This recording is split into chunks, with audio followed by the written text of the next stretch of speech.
అందరికీ నమస్తే. Welcome back to Anusha Reddy's kitchen అండి. ఈరోజు వచ్చేసి సింపుల్ రెసిపీతో మీ ముందుకు వచ్చేసాను.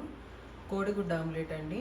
దానికి కావాల్సిన పదార్థాలు 2 కోడిగుడ్లు, ఒక పెద్ద సైజు ఉల్లిపాయ, 2 పచ్చిమిరపకాయలు, ఆయిల్ 1 స్పూన్ అండి, ఉప్పు తగినంత, చిటికెడు పసుపు, కారం తగినంత. ఇంకెందుకండి, కుకింగ్ ప్రాసెస్ స్టార్ట్ చేద్దాం పదండి.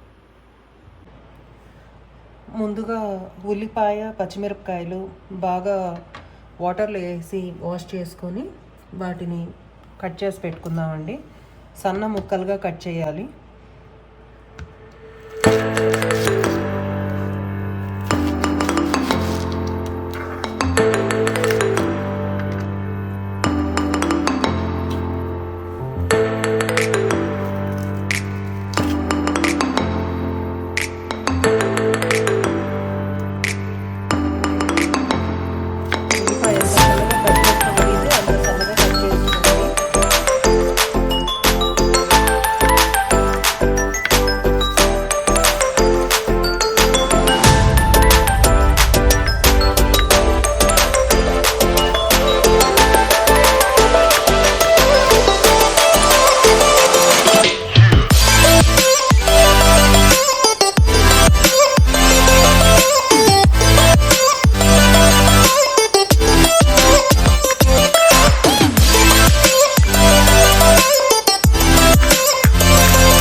పచ్చిమిరపకాయలు కూడా సన్నగా కట్ చేసుకుంటున్నామండి.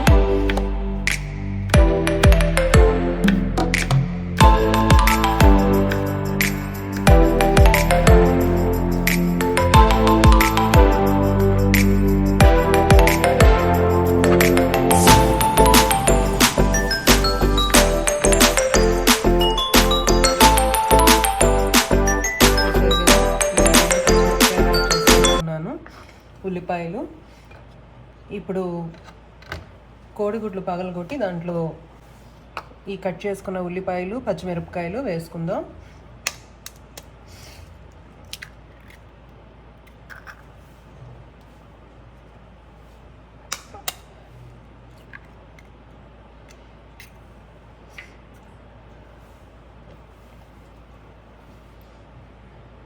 ఇందులో వచ్చేసి తగినంత ఉప్పు వేసుకోవాలండి. ఎక్కువ వేసుకోవద్దు, మీకు ఉప్పు అనిపిస్తుంది. తగినంత ఉప్పు వేస్తున్నాను నేను. అలాగే చిటికెడు కారం, ఎందుకంటే పచ్చిమిరపకాయలు ఆల్రెడీ వేసుకొని ఉంటాం కదండి, అందుకని చిటికెడు అంటే చిటికెడు కారం సరిపోతుంది. చిటికెడు పసుపు వేస్తున్నాను.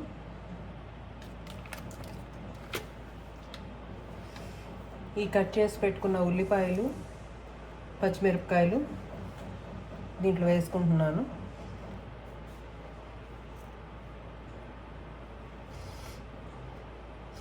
ఇప్పుడు ఈ మిక్స్చర్ని బాగా మిక్స్ చేసుకోవాలండి, కలుపుకోవాలి.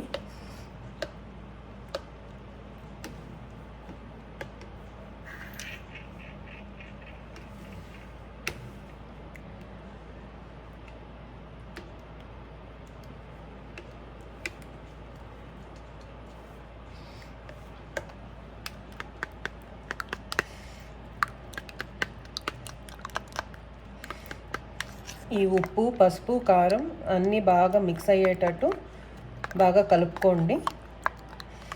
ఎక్కడ ఉండలు కట్టకూడదు, కారం కానీ ఉప్పు కానీ, ఎందుకంటే తినేటప్పుడు చాలా ఇబ్బందిగా ఉంటుంది. అవి ఉండలు కడితే అవి మెల్ట్ అవ్వదు కుక్ అయ్యేటప్పుడు. అందుకని మీరు బాగా మిక్స్ చేసుకోండి.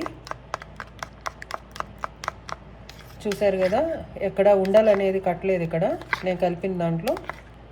ఇలాగే మీరు కూడా చేసుకోండి. ఇప్పుడు స్టవ్ వెలిగించి బాండలు పెడదామండి.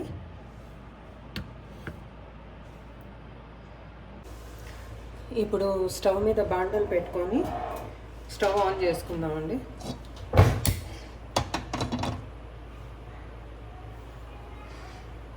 స్పూన్ ఆయిల్ వేసుకుంటున్నానండి.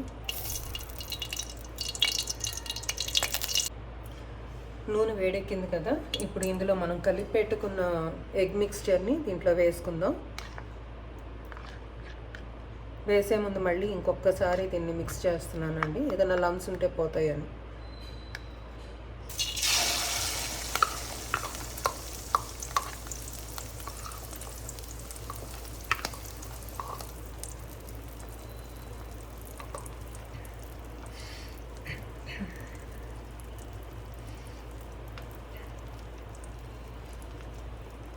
కొంచెం అంత ఆయిల్ దీని బార్డర్స్లో వేస్తున్నాను.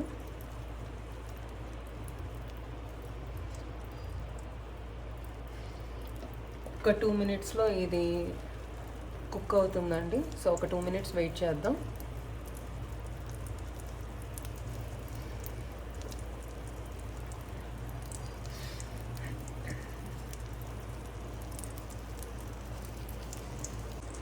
Omelette cook అయిపోయినట్టుందండి. Second side flip చేసుకోండి.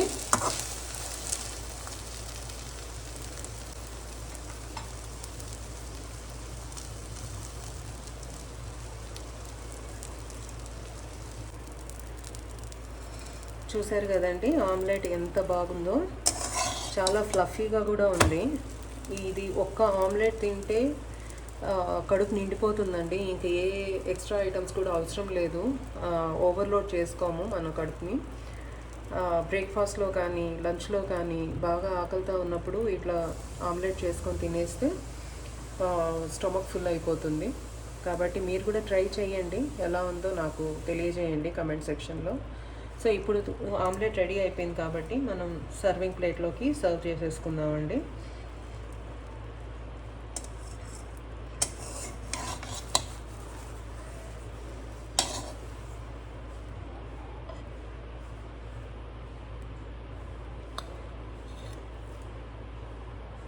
ఇదిగోండి ఆమ్లెట్ రెడీ అయిపోయింది. వేడి వేడి ఆమ్లెట్ రెడీ. సో ఈ రెసిపీ మీకు నచ్చింది అనుకుంటున్నాను.